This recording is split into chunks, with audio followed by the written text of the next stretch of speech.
सभी दर्शकों से जय सीताराम। आज का विषय है एकादशी व्रत कथा। आज आप लोगों को हम बताना चाहते हैं एकादशी महात्म्य। 26 नवंबर दिन मंगलवार को मार्गशीर्ष कृष्ण पक्ष उत्पन्ना एकादशी है। यहीं से एकादशी का व्रत प्रारंभ किया जाता है।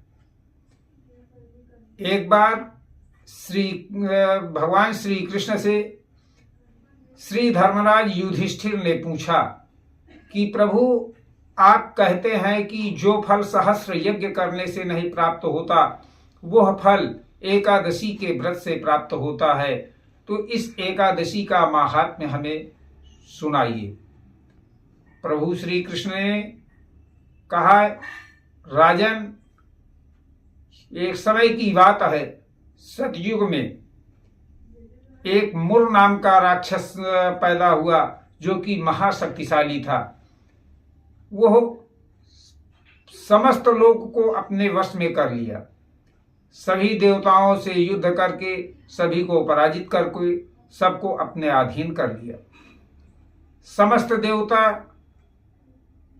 परमपिता ब्रह्मा सहित अपने समाधान के लिए भगवान शिव के पास गए।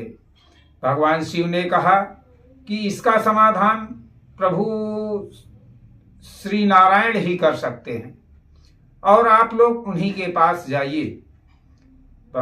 सारे देवतागण क्षीर सागर को गए। क्षीर सागर में पहुंच करके भगवान की स्तुति करने लगे।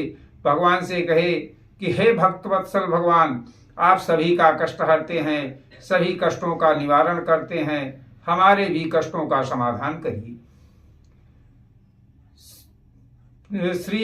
भगवान श्री हरि विष्णु ने कहा कि क्या बात है, आप लोग इतना कष्ट में क्यों हैं?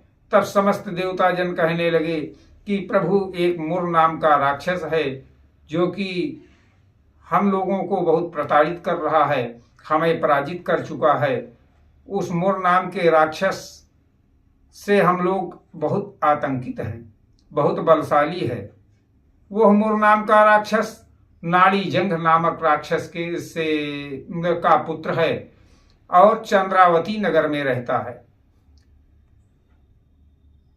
जो कि हमारे सारे साम्राज्य को अपने अधीन कर लिया। प्रभु श्री हरि विष्णु को क्रोध आया और उन्होंने कहा कि चंद्रावती नामक नगर में आप आक्रमण कीजिए।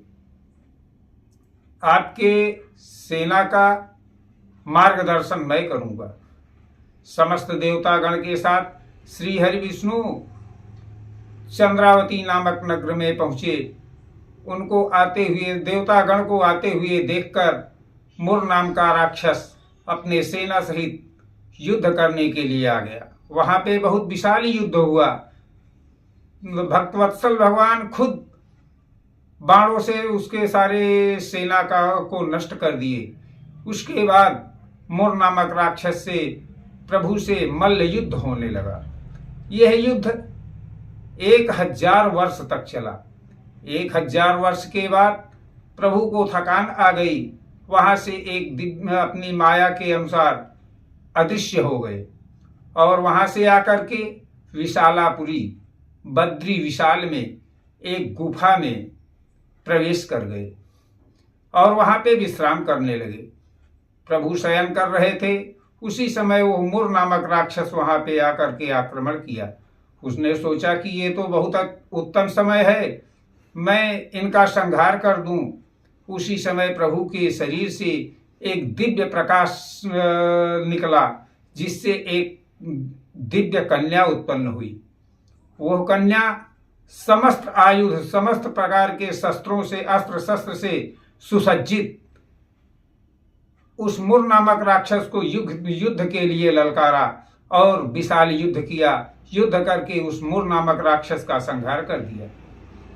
बाद में जब प्रभु श्री हरि विष्णु शयन से जगे तो उस कन्या को देखे, उस राक्षस का संहार देखे, तो प्रभु ने पूछा कि ये देवी आप कौन हैं और इस राक्षस का संहार किसने किया?